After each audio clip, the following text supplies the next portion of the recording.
Vietnam, 1965. An American helicopter pilot circles low over a jungle clearing. The radio is filled with panic. A platoon on the ground is being overwhelmed. Seconds matter. Then, a sound, unlike anything soldiers had ever heard before, tears through the air. Not a machine gun, not a cannon. This weapon could fire thousands of bullets every single minute. So fast, it sounded almost unreal. The soldiers called it a lifesaver, but the enemies called it terrifying. And today, we know it as the minigun. But here's the crazy part. The minigun wasn't made for action movies. It was built for war. So, how did this weapon become one of the most iconic guns in gaming history? And why does almost every video game completely exaggerate how it really works? How powerful is a real minigun? Can a human actually carry one like in the movies? Why does it have 6 rotating barrels? How did the US military create such a terrifying monster? And why did the video games turn the minigun into the ultimate symbol of unstoppable power? To answer that, we have to go back nearly 160 years. The story of the minigun actually begins in the 1861. An inventor named Richard Jordan Gatling created a strange weapon with rotating barrels. The idea was simple, but genius. Instead of one barrel overheating from continuous fire, multiple barrels could rotate and cool down between shots. At the time, most guns fired painfully slowly, but the Gatling gun changed warfare forever. Ironically, Gatling believed his invention could reduce war casualties. He thought one powerful weapon could replace hundreds of soldiers. History had other plans. As machine guns evolved, the rotating barrels concept disappeared for decades, until the Cold War. Jet aircraft were becoming too fast for traditional machine guns.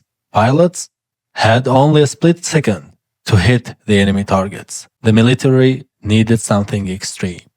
In the early 1960s, General Electric revived Gatling's old idea and created the M134 minigun. Despite the name Mini, there was nothing mini about it. The weapon fired at standard 7.62 NATO round, but at completely insane speed. A normal assault rifle fires around 600 rounds per minute.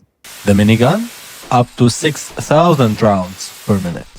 That's 100 bullets every second. The barrels rotated using an external electric motor. This solved one massive problem: overheating.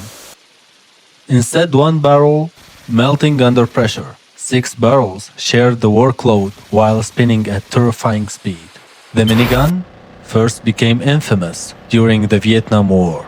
Mounted on helicopters like the UH-1 Huey, it gave American gunship overwhelming suppressive fire.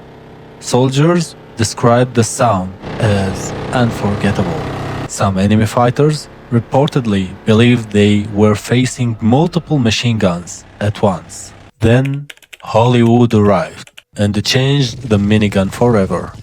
In movies, giant muscular heroes carry miniguns like assault rifles. But in reality, a real M134 minigun is incredibly heavy. The gun itself weighs around 39 kilograms before ammo and power supply. And that's the biggest problem. The minigun requires external power to rotate its barrels. That means batteries, wiring, and a huge amount of ammunition. At full speed, a minigun can burn through thousands of rounds in seconds. In real combat, carrying enough ammunition becomes a nightmare.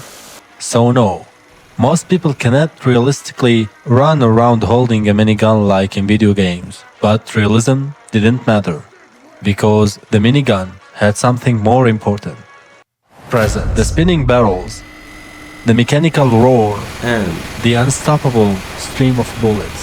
It looked and sounded like pure power. From Doom to Quake, from GTA to Call of Duty, the minigun became gaming's ultimate heavy weapon. But why actually developers love it? Reason 1. Instant visual identity. Even in silhouette, players recognize it instantly. Reason 2. Sound design. That spinning wind-up sound creates anticipation before the bullets even fire. Reason 3. Power fantasy. Games exaggerate everything about the minigun. Infinite ammo, no recoil, one-man armies, and honestly, players love it. Now let's compare games versus reality. In reality, massive ammo consumption requires external power, usually vehicle-mounted, heavy and difficult to transport, used mainly for suppression. In games, portable superweapon, endless destruction, used by bosses and heavy characters, symbol of chaos and domination. Memorable gaming examples. Call of Duty. In Call of Duty, miniguns often appear during helicopter missions or heavy defense moments. Team Fortress 2.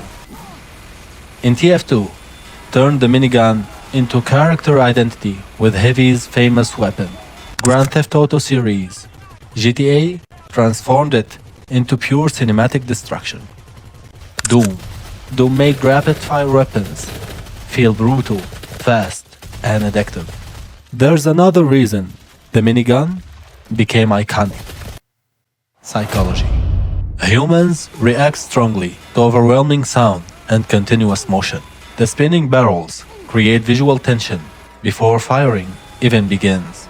Then the sound hits, fast, mechanical, and relentless. The minigun doesn't just look dangerous, it feels unstoppable. The minigun started as a military solution to a battlefield problem, but over time it became something bigger, a symbol of overwhelming power, of chaos, and of survival against impossible odds. Most players will never fire a real minigun, but millions have experienced its fantasy through games and movies. And maybe that's why the minigun still fascinates us today. Not because it's practical, but because few weapons ever created feel this legendary. So, what do you think? Which game had the best minigun ever made? And what weapon should we break down next? Please subscribe for more gaming documentaries. And until next time, see ya.